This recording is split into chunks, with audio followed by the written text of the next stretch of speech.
dear Protons Army, a very warm welcome to today's session. This is Nikki ma'am, your chemistry teacher at Vedantu. I hope आपका दिन काफ़ी अच्छा गया होगा.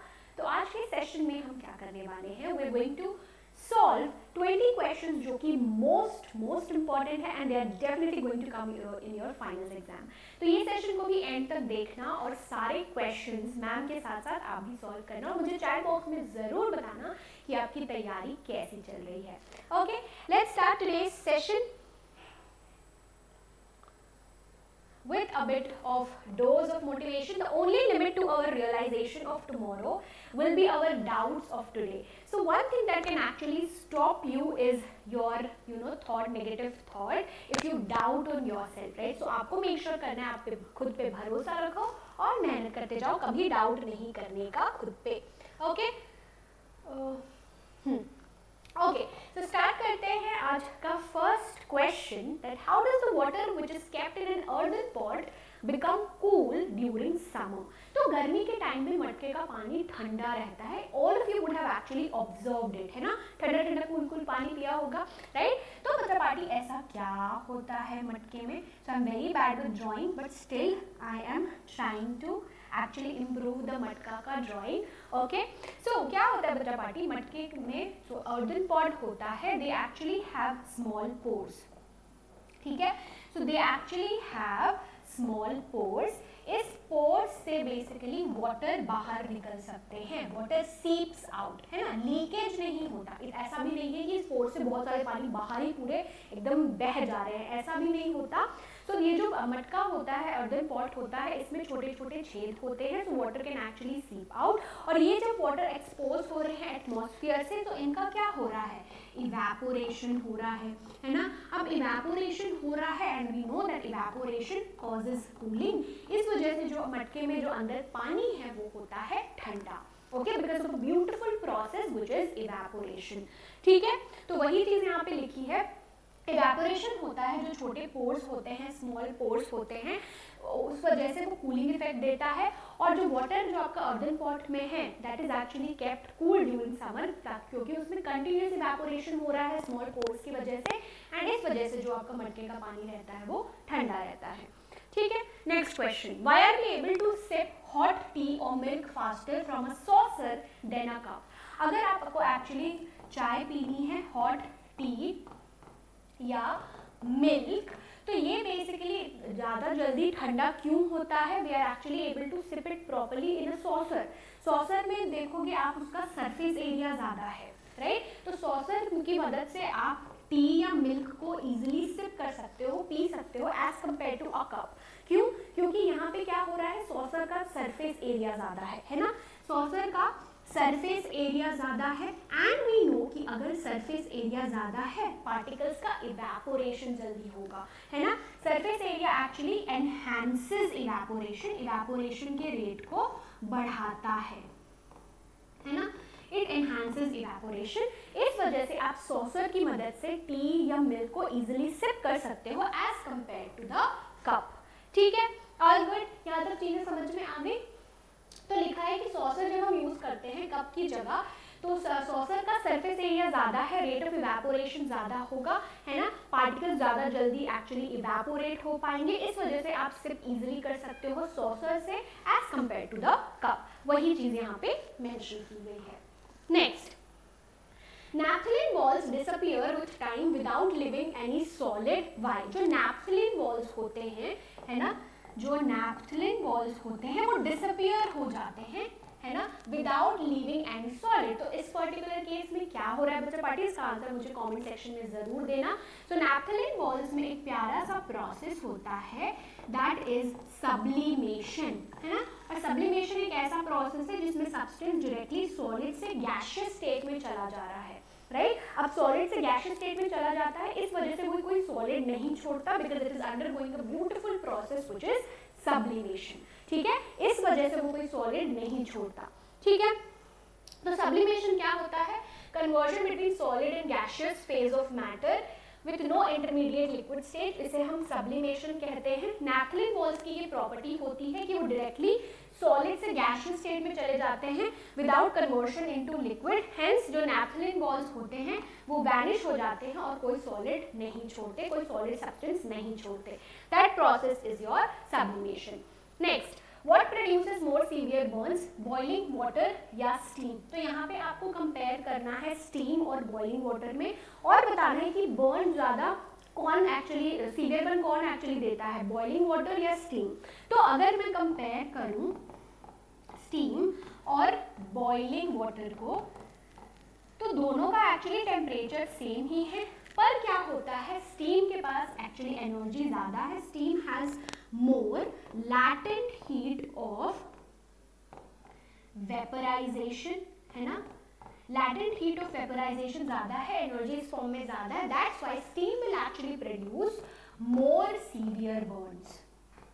ठीक है, this will produce more severe burns because steam के केस में लैटेंट हीट ऑफ वेपराइजेशन क्या होती है, ज्यादा होती है। ठीक है, so steam produces more severe burns because दोनों का टेम्परेचर एक्चुअली सेम है, दिस इज 100 डिग्री। ठीक है, 100 डिग्री सेल्सियस, दोनों का टेम्परेचर सेम है, लेकिन स्टीम के पास extra latent heat of vaporisation है, इसलिए ज्यादा सीवियर बर्न प्रोड्यूस करता है। ठीक है, आई होप यहाँ तक आपको समझ में आ गया होगा। Next, why it is not possible to distinguish particles of a solute from the solvent in the solution. तो हम अगर सॉल्यूशन के बारे में बात करें तो हम इंडिविजुअली सॉल्यूट और सॉल्वेंट को सॉल्यूशन के केस में क्यों डिस्टिंग्विश नहीं कर सकते। तो उस पर्टिकुलर केस में अगर मैं बात करूं सॉल्यूशन के बारे में, solution is a homogeneous mixture, है ना। सॉल्यूशन जो है होमोजीनियस मिक्सचर है ना। होमो का मतलब क्या होता है, यूनिफॉर्म, है ना, और सॉल्यूशन के केस में यूनिफॉर्म कॉम्पोजिशन है। जो सॉल्यूट और सॉल्वेंट है वो यूनिफॉर्मली डिस्ट्रीब्यूटेड है, इस वजह से हम डिस्टिंग्विश नहीं कर पाते सॉल्यूट और सॉल्वेंट को in the case of solution। ठीक है, so that's why we are not able to distinguish them because they form a homogeneous mixture, uniform composition है, तो इस वजह से हम distinguish नहीं कर पाते। ओके, तो वही चीज है कि ट्रू सोल्यूशन जो है होमोजीनियस मिक्सचर होता है, यूनिफॉर्म कॉम्पोजिशन है, सॉल्यूट और सॉल्वेंट के पार्टिकल्स बहुत छोटे होते हैं, तो under a microscope it can not be distinguished. I hope यहाँ तक चीजें आपको समझ में आई होंगी। नेक्स्ट, इसमें से आपको कोलोइड्स और ट्रू सोल्यूशंस आइडेंटिफाई करना है, fog, pumice, vinegar and glucose solution. तो इसमें से ट्रू सोल्यूशन कौन से हैं? So you have your vinegar, that is true solution, और glucose solution। तो ये दोनों आपके true solution हैं। कोलोइड्स के बारे में बात करूं मैं, तो कोलोइड्स आपके हैं फॉग एंड प्यूमिस। ठीक है, कोलोइड्स को याद रखने के लिए मैंने आपको एक ट्रिक भी बताई है, मेक श्योर करना है कि आप अगर आपने वो शॉर्ट्स नहीं देखा है वो आप एक बार पक्का से देख लो। ठीक है, तो यहाँ पे this is actually your pumice. तो इस पर्टिकुलर केस में सोल्यूशन आपका विनेगर और ग्लूकोज सोल्यूशन है, कोलोइड्स है फॉग और pumice. Next, rain water stored in a tank contains sand grains, unfiltered clay particles, salt pieces of paper and some air bubbles. Select from amongst these one example each of a solvent, solute, colloid और suspension। तो जो rain water होता है tank में, जो rain water stored रहता है उसमें बहुत सारे पार्टिकल्स रहते हैं, कुछ आपको मेंशन किए गए हैं ऑलरेडी यहाँ पे से, इनमें से आपको सॉल्यूट, सॉल्वेंट, कोलोइड और सस्पेंशन बताना है। ठीक है, तो अगर मैं यहाँ पे सॉल्यूट, सॉल्वेंट, हाँ, तो इसमें से आपका सॉल्यूट क्या हो जाएगा, सॉल्ट हो जाएगा। ठीक है, solvent actually in this particular case can be your rain water. ठीक है, अब नेक्स्ट आपको बताना था कोलोइड, तो इस पर्टिकुलर केस में कोलोइड क्या है आपके, एयर बबल्स हैं, है ना, और सस्पेंशन क्या है, suspension is your clay particles. ठीक है, suspension is your clay particles. तो ये हमने चीज यहाँ पे आइडेंटिफाई कर ली है। ठीक है, सॉल्वेंट आपका क्या है, वाटर, सॉल्यूट सॉल्ट है, कोलोइड एयर बबल, सस्पेंशन जो है वो है क्ले पार्टिकल्स। नेक्स्ट ने आपको एग्जांपल देना था each for aerosol and emulsion. तो इसमें फॉग, क्लाउड्स, ये आपके एग्जाम्पल है एरोसॉल के। इमल्शन में milk, face cream, this are your examples of emulsion. ठीक है, तो ये हमने मेंशन कर दिया एरोसॉल और इमल्शन का example. Okay, how can you change a saturated solution to an unsaturated solution without adding any solvent to it? अगर आपको saturated solution को unsaturated solution में convert करना है तो कैसे करोगे? एक यहाँ पे कंडीशन दी गई है, आप solvent add नहीं करोगे। तो इस पर्टिकुलर केस में saturated को unsaturated में कैसे कन्वर्ट कर सकते हो? By actually applying heat. Right, isn't it? तो आप एक्चुअली हीट अप्लाई करोगे तो बेसिकली जो सॉल्यूट पार्टिकल्स है वो एक्स्ट्रा जो आपने एड अप किया है वो इवेपोरेट हो जाएंगे और बेसिकली जो आपके सॉल्वेंट में है वो उसमें और एड अप आप सॉल्यूट कर सकते हो if you have actually applied heat. ठीक है, तो by heating the saturated solution it becomes unsaturated. Next, one electron is present in the outermost shell of an atom L of an element X. What would be the nature and value of charge of ion formed if this electron is removed from the outermost shell? तो एक electron present है outermost shell में element X के। ठीक है, ये जो एक इलेक्ट्रॉन उसने बोला है this is the electron which is present in the outermost shell। ठीक है, तो आपको बताना है इसका नेचर क्या होगा, चार्ज क्या होगा इस पर्टिकुलर आयन में। अगर आप ये लास्ट शेल में जो एक इलेक्ट्रॉन है वो रिमूव कर दोगे, तो लास्ट शेल में जो एक इलेक्ट्रॉन है उसको आप रिमूव कर दोगे तो ये एक्चुअली फॉर्म करेगा कैटायन, है ना। कैटायन फॉर्म करेगा because it is formed by loss of electron. ठीक है, and that is actually remove from the outermost shell. तो अगर आप एक इलेक्ट्रॉन रिमूव करोगे charge is actually changed to +1। ठीक है, एक इलेक्ट्रॉन आउटरमोस्ट शेल से लूज हुआ है ना। When a single electron from the outermost shell of an element X is removed, it loses its negative charge and becomes a positively charged ion with a charge of +1. So basically more proper way of explaining this कि अगर आप एक electron actually loose कर रहा है वो particular element, वो electron हट के since it's form by loss of electron +1 charge आ जाता है उसमें, तो जो नेट चार्ज होगा that will be actually +1, that is after the formation of ion। ठीक है, okay, so बच्चा party as you all know that we are also giving you the YouTube series का PDF handwritten notes, chapter wise notes of all the subjects which is absolutely free। इसका link आपको description box में मिल जाएगा। सबसे पहले आपको sign in करना है अगर आपने साइन इन नहीं किया है, and then you can actually access everything in one single sheet। Okay, so you can get all the test series with solution, everything in just one step। Mandatory चीज यहाँ पे ये है कि आपको पहले साइन इन करना पड़ेगा। ठीक है, वो पक्का से देख लेना। नेक्स्ट क्या है, on the basis of Thomson's model explain how the atom is neutral as whole.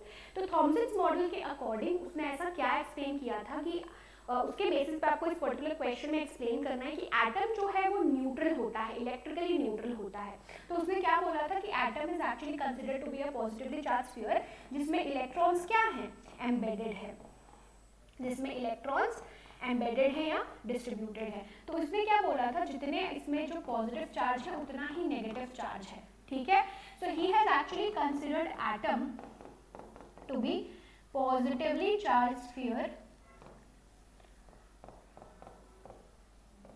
Okay, जिसमें इलेक्ट्रॉन्स क्या हैं, इलेक्ट्रॉन्स आर एम्बेडेड और you can say distributed into it, है ना। और जो जितने इसमें पॉजिटिव चार्ज है and negative charge they are actually equal in number, है ना। So that's how he has said कि जो एटम है जितने प्रोटॉन्स है उतने ही इलेक्ट्रॉन्स है। That's how he has explain कि the atom then whole is electrically neutral. ठीक है, तो as per Thomson's model the number of electrons और प्रोटॉन्स जो हैं दैट इज एक्चुअली इक्वल, है ना। Electrons are negatively charge and protons are positively charge. ठीक है, तो जो पॉजिटिव और नेगेटिव चार्ज है वो एक दूसरे को न्यूट्रलाइज करते हैं। Atom as a in whole is neutral. Now How do you know that nucleus is very small compared to the size of an atom? So according to Rutherford model, when he did the gold foil experiment, उन्होंने एक चीज बोली थी कि nucleus जो है वो बहुत छोटा है as compare to the entire size of an atom. ठीक है, this is your atom and the nucleus, the positively charge sphere which is present at the centre is called as the nucleus. So nucleus is very छोटू as compared to the entire size of an atom. So how we actually said that कि when alpha particles were bombarded on very thin foil, they bounced back. So very few alpha particles when it was actually hitting the gold foil, they rebounded. वो जो हमने चीज देखी थी observation में, उन्होंने वो एक्चुअली बाउंस बैक हो गए.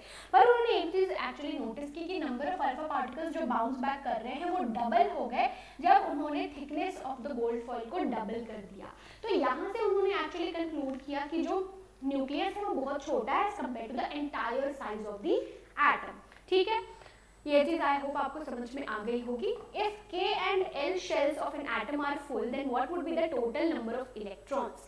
तो आपको बोला है कि K शेल फुल है, L शेल फुल है. K की मैक्सिमम कैपेसिटी क्या होती है? 2 इलेक्ट्रॉन्स. L शेल की मैक्सिमम कैपेसिटी क्या होती है? 8 इलेक्ट्रॉन्स. तो आपको बताना है कि उसमें total number of element electrons कितने हैं. जैसे कि फॉर एग्जांपल मैं एक एलिमेंट ले लूँ X, K शेल फुल है, L शेल फुल है, तो कितने इलेक्ट्रॉन्स है टोटल? 10 electrons. ठीक है, since both are actually full, so the total number of electrons in the atom will be 10. Why do helium, neon and argon have a zero valency? तो helium, neon, argon की valency, ये तीनों की valency zero क्यों है? क्योंकि they are actually all the inert gases, है ना, noble gases. ये already stable होते हैं. ठीक है, तो दैट्स वाई इनकी वैलेंसी क्या होती है? जीरो. ये ग्रुप 18 के एलिमेंट्स है. इनका जो हीलियम के केस में ड्यूप्लेट रूल होता है, नियॉन और आर्गन के केस में ऑक्टेट रूल होता है. तो ये ऑलरेडी स्टेबल होते हैं. दैट्स वाई इनकी वैलेंसी क्या होती है? जीरो होती है. So all of them actually have except helium, तो इनके पास 2 इलेक्ट्रॉन्स है. हीलियम भैया के पास, neon argon they have actually 8 electrons in the outermost shell. तो मैक्सिमम इनका जो इलेक्ट्रॉन है, इनकी जो स्टेबिलिटी ऑलरेडी फुलफिल्ड है, तो इनकी जो कंबाइनिंग कैपेसिटी होती है दूसरे एलिमेंट्स के साथ वो होती है जीरो. दैट्स व्हाई इसकी वैलेंसी है zero. Next, why do isotopes have similar chemical properties? ये सारे क्वेश्चन के आंसर मुझे आप कमेंट सेक्शन में भी जरूर देते जाना.